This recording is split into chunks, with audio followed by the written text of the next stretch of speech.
From principal shakeups at area Charleston County Schools to the latest on Burke High School, Tony Lewis of the District 20 Constituent School Board speaks exclusively to me for this edition of Quintin's Close-Ups. Tony! Hey, how are you? Oh, I'm doing great. It's good. Well, it's always good seeing you. Oh yeah, it's good to be among the living. Oh, thank you. I appreciate that. Well, let me take you to the obvious. This headline appeared in the Post and Courier just recently. It reads this: Principal at James B. Edwards Elementary announces resignation in protest of district decisions. Paul Bowers of the Post and Courier wrote this in an article, quote, "The principal of James B. Edwards Elementary plans to resign amid a growing furor about teacher evaluations and the shuffling of administrators in the Charleston County School District." Tell me why now, Tony, in your mind? Well, as I was saying before, we give too much power to certain people and they do what they want to do. They don't consult with the constituent and the parents and the community about what they're doing, what's best for that school and that community.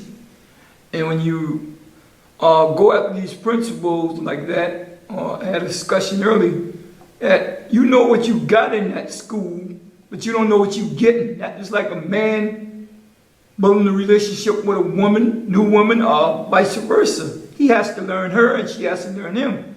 But when you bring in someone new, you got the whole staff. The staff got to learn the new leader. The kids got to learn the new leader, his attitude, his way of, thinking, his way of, being disciplined and all. And it's so sad that they want to, it's more than that. It's truly more than that. As he was saying, you got a lot of things folks want you to go along to do, but if you're a righteous person, you're a person with morals, you're not going to do nothing against which is right. And matter of fact, Jake Ramble, the principal of James B. Edwards, actually sent the resignation letter, that is, to Dr. Postaway in the school district. He said, well, quote, "After nearly 10 years in the CCSD, it is apparent that I now have a fundamental philosophical difference with its leadership." And obviously his resignation will take place June 30th. What will be the future of James B. Edwards after June 30th in your mind? Well, my mind is, who are you bringing in there to fulfill his seat? Is it going to be the right foot or is it going to be the wrong foot? And here this man been there for 10 years, so he must have been doing something right after 10 years. And this something is it's more than meet the eyes in the decision of removing him. Because I'm not playing the ball you want me to play ball. The way you want me to play ball, I'm trying to play ball the right way and the moral way to play ball. But you don't want me to play what kind of ball you want me. You want me to lie, you want me to deceive, you want me to connive against, which is right. And I'm not going to do it. And I don't blame him. Stand up for what you believe in. Because I was always taught, stand up for what you believe, because if you don't stand up for something, you'll fall for anything. Okay? And this brother just stand up for what he believes in, that's all. And I believe the Charleston County School District actually sent out a statement saying that they are saddened that he's stepping down, but he's doing it basically at an inopportune time and it's causing a lot of distractions. When you hear that, what goes to your mind? No, he's not doing it. He's doing it because you're forcing him out. And then I was told that you're going against his family member, which is his son. I was told that you're not going to make place for his son to be in the school that he was in before, because you're going after the father to deal with the son, and that's so sad, very sad. And they're not saddened, because if it was so sad, they should not be so saddened. They should have been sitting down with him and sitting down and resolving this thing diplomatically, okay? Not just put him out, because he wouldn't have went to the press. He wouldn't have given his resignation if things were right. See? So after 10 years, you want to remove me? Something ain't right with the school district and the superintendent.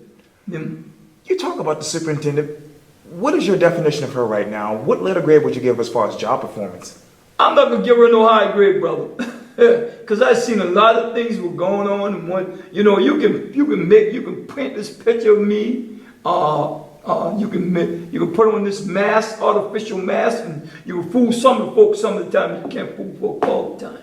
See, and you can't fool me because I've seen who you are, truly are, when you put me on trespass since last year of August with your lawyer, and I'm still on trespass for what? Because I was fighting for my grandson's life and others look like him, academic life, and he had the staff to fabricate lies against me to put me out of the schools. Something's wrong with that picture because I'm fighting for kids. And a lot of people don't know that, but your grandson attended James Simmons Elementary. Yes. And now I believe he's at Memminger? No, he was at James Simmons where he got a bad deal at. Where all kind of things were being done to him, bullying by the kids and the staff, lies and fabricating lies against him. So when we moved him out of there, then he went to Memminger, had the same thing follow him like a trail. Okay? So I know it was toward me. You know, not him, it was toward me. But it's so sad that you would take a little innocent kid and go after him to get to me. When you become a grown man like me, because if I got something to say to you, I'm coming straight to your face and tell you how I feel. You take it, accept it or not. I don't care. But I'm not going to use your grands or your kids to go after you to get to me, to get to you. I'm coming directly to you. Let me go on back to that article from the Post and Courier, because the article goes on to say this, quote, "Meanwhile, teachers have been protesting against a new teacher evaluation system that is largely, if not entirely, based on students' standardized test scores. At a rally in front of the district office May 8th, teachers accused district leaders of lying about the evaluation standards and the reasons for placing teachers on professional growth plans." Tell me this, Tony, what is your definition of professional growth plans? Well, I say when you can take a kid from making, for instance, 70 to 90s, that's a growth plan. You're growing this kid. He's evaluating him up 20 points more. So that's my take on that. And I think, you cannot put that much pressure on these teachers because they deal with so much things now. And these teachers doing a great job. You got some doing a great job, you got some ain't doing a great job. Okay? But there's so much pressure putting on them and by the district and the superintendent them that they are scared to do their jobs. And when you're scared to do your job, you're not going to do a good job for these scholars. You're not going to give them the best job they need to excel. Because you're scared you might fail the district and the superintendent, then it pays backlash on the kids, on the scholars, I should say. Let me go back to the article again, because more of the article says this, quote, "Teacher Patrick Hayes' advocacy group, Ed First South Carolina, is planning a second protest, obviously tomorrow at 5:15 at 75 Calhoun. He has invited parents and teachers to arrive early and speak during a public comment session at the meeting before stepping outside to protest." Okay, during the second protest, what do you hope Dr. Postaway and the school board members will listen to? Well, I hope they listen to the parents, the community, the constituents, and the staff, the teaching staff, because they're the one who played a valuable part in our scholars' life. See, you can sit down there and you can make your decisions, but when your decision funnels down to these schools, who's being affected by the decisions you make? The scholars. That's who's being affected. So I hope she understands that she needs to sit down and try to resolve things, sit down and work things out diplomatically, so we can get past these things, so we can go back, getting ready for a new school term, be ready to go forward, not backwards. Okay? Let me go to Burke High School. Obviously, Cheryl Quintin is the new executive principal for, obviously, Simmons Pinckney Middle and, of course, Burke High School. What do you think about that right now? And really, the future of Burke High School in your mind? Well, my take on that is I didn't have time to interact with Ms. Swinton because of the fact that the school district and the superintendent have me on trespass notice. And I didn't have time to sit down and interact or engage with Ms. Swinton to know who she is and what she's about. And sometimes you got to be careful but who you put in place, because some folks would do your bidding for you, okay? And like I said, I don't know Miss Quintin like that. I don't know if she would do that, but it's so ironic that she would move from one high school and put in Burke when you had other qualified candidates could have gone in there. Namely, Miss Blondell Gatson could have gone in there and did a great job. See? And as you know, next door, the potential merger of Allego and Burke might be happening soon. Where are we with that right now? Well, I heard it was in its planning stage, and I don't see that's going to be a good fit. I really don't. I think we're going to have problems when we don't see. You got to foresee things, and I foresee it's going to be a ball of fire, okay? Because everybody ain't going to get along with each other. Because some going to do this their way, and some going to do it that way. And that's where the problem is going to stem from. That's true. And you know who's going to be hurting? The scholars. That's who's going to be hurting in this game. And you know, as everyone knows, that last year you actually ran for the Charleston County School Board, but didn't get that opportunity. If you were the Charleston County School Board right now, what decisions would you be making as a board member? First of all, I would not sit there as a board member, given the blessing by God first and foremost, and the voters, and the constituent, and the parents, and see what's going on, and don't say nothing. Don't have you their voice. That's why they put you there, to be the ears, eyes, and voice. See what they don't see, hear what they don't hear, speak up for them when they can't speak up for themselves. That's why they put you there. But to sit there like a zombie and this be a puppet, the folks, that's so sad. I pull your string, which way you want me to go? That's why they don't want Tony Lewis down there. Because Tony Lewis is not going to be the puppet. See, Tony Lewis was not going to be to go along, get along. You know what? Okay? He was not going to be that. And them folks couldn't understand that. And then, you know, another thing, they fed Tony Lewis. They didn't fed Tony Lewis. They fed who was in Tony Lewis, the God that Tony Lewis fed. Tony Lewis is a God-fearing man. Tony Lewis walked and talked with an authoritative voice of God. Okay? That's why they fed Tony Lewis. And I hate to go back to this, but that voicemail message, if you could, I mean, why did you even send that in the first place? Well, I'll share with you. Again, back to the voicemail. I was angry. Oh. Because of the situation that I knew it was qualified African-American females there was being overlooked. Okay? Nobody was addressing that issue. Okay? And it was put to me that day, and I stand up for what I believe in. Okay? And I knew it was wrong. I may have gone out the wrong way. Okay. Conversation-wise, I could deal with it maybe the next morning. And furthermore, let me go back to you again. They could have called me in there after they heard the voicemail and said, Mr. Lewis, we want to know more what you was talking about. Not call the media, okay, and say blah, blah, blah, and fabricate lies. Because I never gained nothing from it. Personally, or neither monetary. That's when you're blackmailing somebody. See, that's what blackmail is, okay?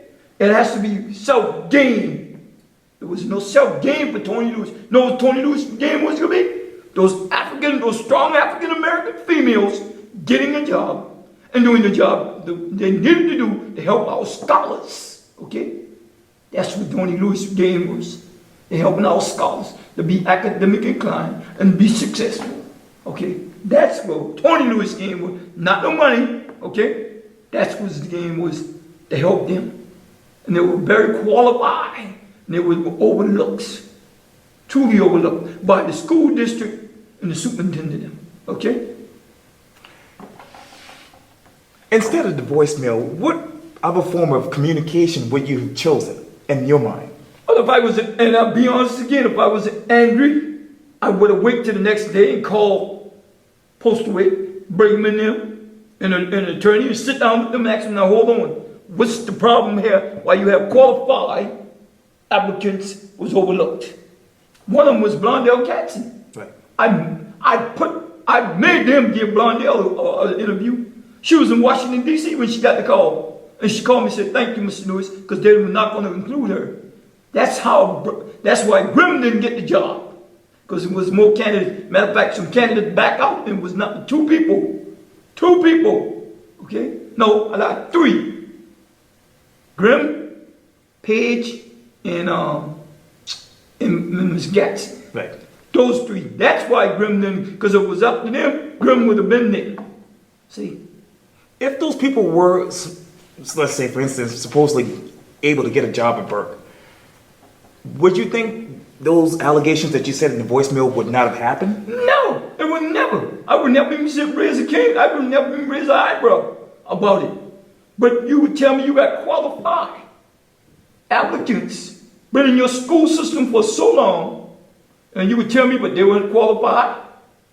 Well, how you can keep them there all the 15, 18, 20-something years? So you tell me somebody wasn't even paying attention or somebody even doing their job at the district to keep them there. Because if you ain't doing a good job, you'd have been out the door a long time ago. But they were doing a great job. But being there with African American females, they were being discriminated against. You could bring somebody all the way from North Charleston High School, way up in North Charleston, where she had to go, to bring them down here in Burke, a predominant black school, to teach him, but you know what kind of person he is? He was going to do your dirty work where you're putting the kids out of the schools so you can get to school like you wanted it. That's what his job was. The Lord showed me it. He showed me that was the plan. But you see how he spoiled that plan? He spoiled that plan. Grimm is now in Ohio. See? Because that was his job, to come and get rid of the kids out of school so then the enrollment can go down more. Then you can bring your charter school in there. See? That was the plan. Mm-hmm. Tony Lewis, thank you so much for your time. I really appreciate this. I am finished. Oh. I want to talk about the Garrett issue. Okay? Okay, talk to me about that. I want to talk about the Garrett issue because tomorrow, here you got another school, Garrett, was overlooked in the neighborhoods. And that's where our problems stem from. We got schools in our neighborhoods, and that's what makes a school. When you got a school in your community, in your neighborhood, because then you get all your alumni, all your community, and everybody rallying around the school to make it successful. But when you're talking about taking it away, you're taking away something from the community. Totally from the community. And where is the community emotionally right now with that decision? They're in uproar. You got a lot of them are really angry. And these are your taxpayers, constituents, these parents. You got a lot of business people in this community, in the Garrett community. That's a strong community up there in North Charleston, around in the Garrett area. Truly. But I like for Burke to remain public school. I like to see more transparent and accountability from the school district. And you want Stony Field? Stony Field, because they overlooked that. That's another reason they wanted to get me out of the picture, because I was putting pressure on them about Stony Field. How you can bother everybody else's school, our stadium around Burke High School in Burke for years and years and years and years. 30-something years, I can count 30-something or more. It's still slop back there. But you say you love these scholars? But if they've been my little white brothers and sisters back there, it had been a major college stadium a long time ago. The stadium can be used for folks to say fit and trim, run around the inside saying safe and fit and trim. The community can use that. It can be a very valuable asset to the community, brother. And you said no more patching? No patching, no repair, no Band-Aid, a brand new stadium. And I'm going to still stay on them. They can never stop me and keep my voice quiet. Because this voice is from God. You can't do nothing with it, brother. Nothing. Nothing. Well, Tony Lewis, thank you so much again for this interview. Thank you, my brother. Appreciate you all the time. Anytime. Thanks, Yes, sir.